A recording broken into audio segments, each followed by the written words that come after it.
भजे पावनं भावनानित्यवासं भजे बालभानु प्रभाचारुभासं भजे चन्द्रिकाकुन्दमन्दारहासं भजे सन्ततं रामभूपालदासं भजे वायुपुत्रं भजे वायुपुत्रं भजे वायुपुत्रं भजे वायुपुत्रम्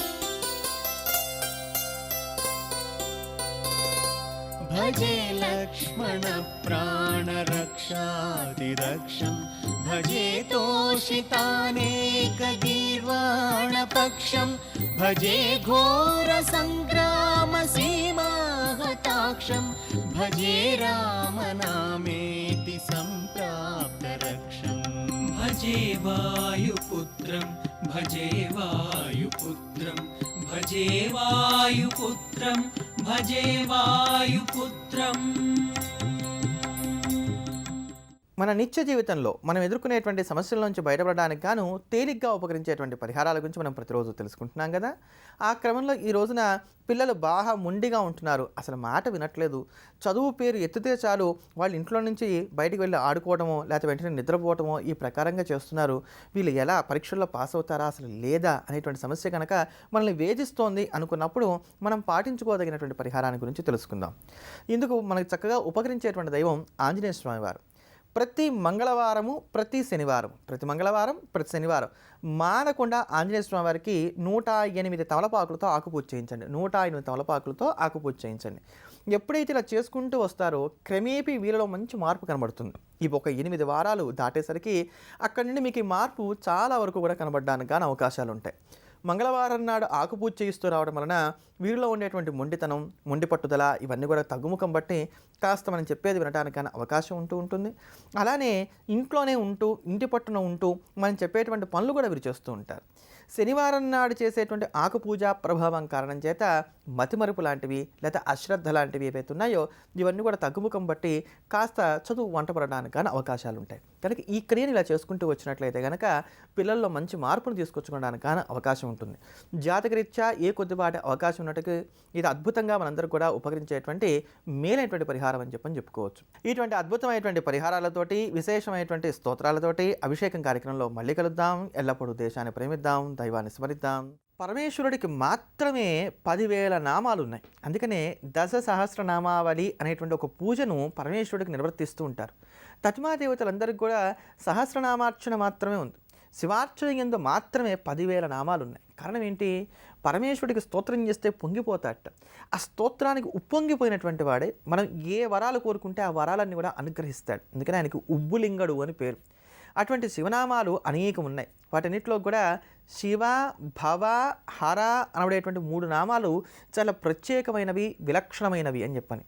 శివ అంటే సమస్తమైనటువంటి శుభాలు కలుగుతాయని, హర అంటే చేసేటువంటి పాతకాలన్నీ కూడా నశిస్తాయని, భవ అంటూ నిత్యం కూడా భవనామాన్ని జపిస్తూ వచ్చినట్లయితే కనుక ఈ భవబంధాలన్నింటినీ కూడా మనం విడిపించుకున్నటువంటి వారమే శాశ్వతమైనటువంటి కైవల్యాన్ని పొందగలుగుతామని చెప్పని మనకి పెద్దలు చెప్తూ ఉంటారు.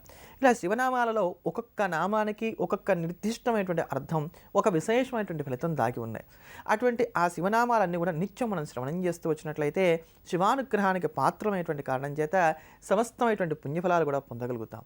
అటువంటి పుణ్యరాల రాశిని మనకు అందించేటువంటి శివనామాలను శ్రవణం చేద్దాం, శివానుగ్రహానికి పాత్రలమవుదాం. ఓంకార రూప శ్రీ పరమేశ కైలాసవాస నాగేంద్రహార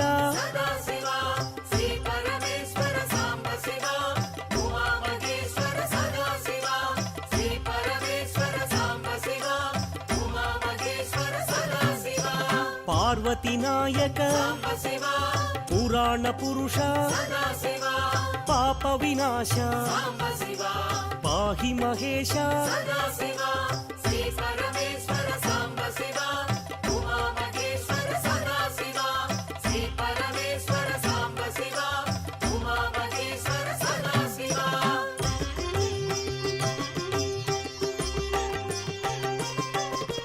శంభో శంకర సాంబ శివ భక్తవ శంకర సదాశివ పాలిత కింకర సాంబ శివ భవనా శంకర సదాశివ శ్రీ పరమేశ్వర సాంబ శివ ఉమా మహేశ్వర సదాశివ శ్రీ పరమేశ్వర సాంబ శివ ఉమా మహేశ్వర సదాశివ నమ శివాయ సాంబ శివ మహేశ్వరాయ సదాశివ మహాదేవాయ సాంబ శివ వామదేవాయ సదాశివ శ్రీ పరమేశ్వర సాంబ శివ ఉమా మహేశ్వర సదాశివ శ్రీ పరమేశ్వర సాంబ శివ ఉమా మహేశ్వర సదాశివ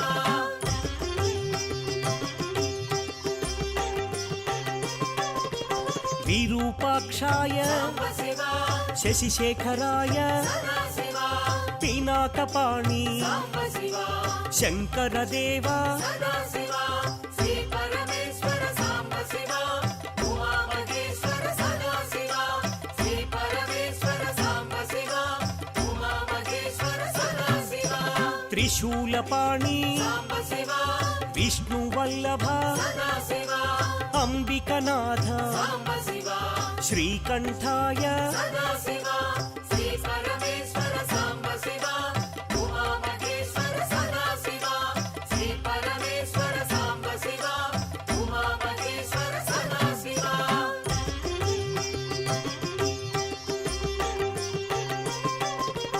భక్తవత్సల సాంబ శివ భాగ్యశీతల సదాశివ త్రిలోకపాల సాంబ శివ ఆశ్రితపాల సదాశివ శ్రీ పరమేశ్వర సాంబ శివ ఉమా మహేశ్వర సదాశివ శ్రీ పరమేశ్వర సాంబ శివ ఉమా మహేశ్వర సదాశివ భవభయనాశ సాంబ శివ త్రిలోకేశ సదాశివ కపాలమాల సాంబ శివ లలాటాక్ష సదాశివ శ్రీ పరమేశ్వర సాంబ శివ ఉమా మహేశ్వర సదాశివ శ్రీ పరమేశ్వర సాంబ శివ ఉమా మహేశ్వర సదాశివ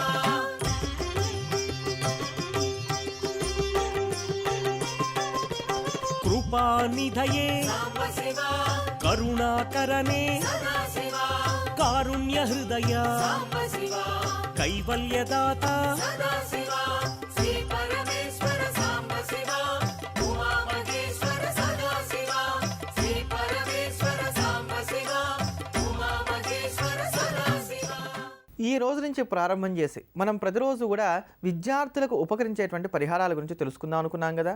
మరి మనం కొద్ది రోజుల్లోనే అంటే రాబోయేటువంటి నెలలోనే పిల్లలందరూ కూడా పరీక్షలు ప్రారంభం కాబోతున్నాయి. మరి ఈ ఎగ్జామ్స్ స్టార్ట్ అవుతున్నటువంటి ఈ సమయంలో వీరు ఇటువంటి పరిహారాలు చేసుకున్నట్లయితే ఈ ఎగ్జామ్స్లో వీళ్ళు సక్సెస్ అవ్వగలుగుతారు. చదువుకునేది చక్కగా గుర్తుపెట్టుకోవడం కానీ లేకపోతే వీరికి వచ్చేటువంటి రకరకాలైనటువంటి ఇబ్బందుల ఏ ప్రకారంగా బయటపడవచ్చో ఈ ఎగ్జామ్స్ దగ్గరకు వస్తున్నటువంటి ఈ తరుణంలో నేటి నుంచి కూడా ప్రారంభం చేసి అద్భుతమైనటువంటి పరిహారాల గురించి తెలుసుకుందాం. ఈ పరిహారాలు చాలా తేలికైనటువంటివి, ఎవరైనప్పటికీ అట్టే సమయం లేకుండా చేసుకోదగినటువంటివి. అదేంటంటే మా పిల్లలు 10th చదువుతున్నారు, ఈ టైంలో ఇలాంటివి చెప్తే ఎలా కుదురుతుంది, వాళ్ళు గుళ్ళు గోపురాలు వెళ్ళడానికి కావాల్సిన సమయం ఉండదు కదా అని అంటే అంత సమయం ఏం పట్టదు. చాలా తేలిగ్గా హాయిగా ఆనందంగా చేసుకోవచ్చు. 10th క్లాస్ పిల్లలు కావచ్చు, ఇంజనీరింగ్ చదువుకునేటువంటి పిల్లలు కావచ్చు, ఎవరైనప్పటికీ కూడా విద్యను అభ్యసిస్తున్నటువంటి ప్రతి విద్యార్థికి కూడా ఈ రోజు నుంచి మనం చెప్పుకోబోతున్నటువంటి పరిహారాలు ఏవైతున్నా ఇవన్నీ కూడా అద్భుతంగా ఉపయోగపడతాయనడంలో ఎంత మాత్రం సందేహం లేదు. అటువంటి అద్భుతమైనటువంటి పరిహారాల్లో ఈ రోజున ముందు ప్రధానంగా మేము చదువుకున్నది మాకు గుర్తు ఉండట్లేదు అని అనుకునేటువంటి పిల్లలు ఎవరైతే ఉన్నారో వీరందరికీ కూడా ఉపయోగపడేటువంటి పరిహారాన్ని గురించి తెలుసుకుందాం.